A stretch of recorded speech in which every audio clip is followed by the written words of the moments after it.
Praise లాడండి. అందరికీ వందనాలు ప్రభు పేరిట. మరి మనం ఈరోజు మత్తయి సువార్తలో 4వ వచనము ధ్యానించుకున్నాము. దుఃఖపడువారు ధన్యులు, వారు ఓదార్చబడుదురు. దుఃఖపడువారు ధన్యులంట, వారు ఓదార్చబడుదురు.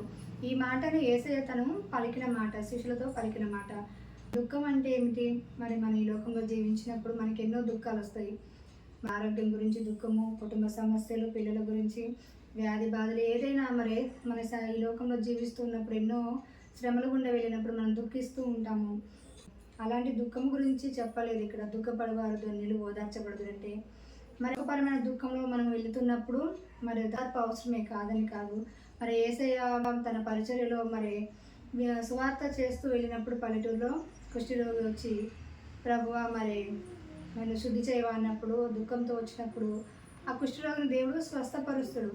అలాగే ఒక వ్యక్తి వచ్చి, ప్రభువా నా కుమార్తె చావునే ఉంది, బ్రతికించవా అని దుఃఖం కలిగి దుఃఖ మనసుతో వచ్చినప్పుడు ప్రభుల వారు అవి అమ్మనే మరణించిన వ్యక్తిని మరి ప్రార్థించినప్పుడు తిరిగి బ్రతకడం జరుగుతుంది.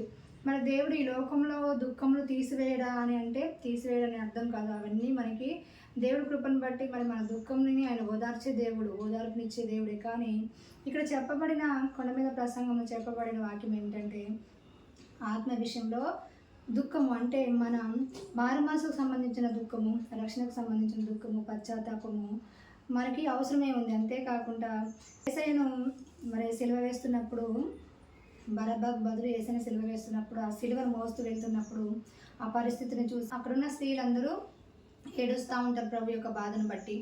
మరి ఏడుస్తున్నప్పుడు ప్రభుల వారు వాళ్ళని చూస్తారు. చూసి, అమ్మ మీరు నా కోసం కాదు, మీకోసం మీ పిల్లల కోసం ఏడుగుడి అని చెప్పడం జరుగుతుంది. ప్రభువు మరి తన దీనస్థితిని అంత దుఃఖంలో ఉన్నప్పటికీ ఆ మాట మరి ఎందుకు చెప్పారంటే, ఆయన మరి అది శిలువ మరణం అనేది అది మేలుకరమైన విషయమే. కానీ మరి మీరు మీ పిల్లల కోసం, మీకోసం మీ పిల్లల కోసం దుఃఖించకపోతే అది ఇంకా కీడుకరమైన విషయం. ఎందుకంటే మరి మన కోసం, మన పిల్లల కోసం దుఃఖించుకోకపోతే ఏమవుతుందంటే మన నిత్య రాజ్యాన్ని పోగొట్టుకునే అవకాశాన్ని కోల్పోతాము.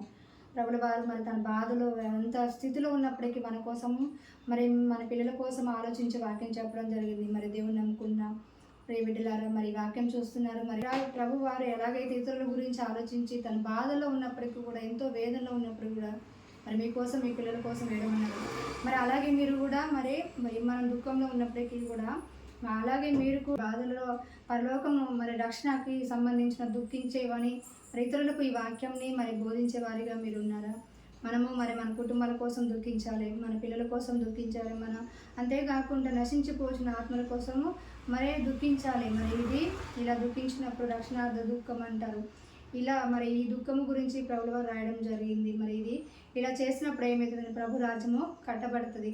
ఇతరుల కోసం మనం, ఇతరుల క్షేమాని కోసం మనము పాటుపడేవాళ్ళుగా ఉండాలి. మరి ఈ వాక్యంలో ఉన్న కొండ మీద ప్రసంగాన్ని మీరు మరి ధ్యానించి, అంతేకాకుండా ప్రభుల వారు చెప్పిన వాక్యాన్ని మరి మీరు నేర్చుకొని ఆత్మీయులతో ఉన్నతమైన మెట్టుకి ఆశించాలని ప్రభు పేరిట మిమ్మల్ని కోరుకుంటున్నాను. ఆమె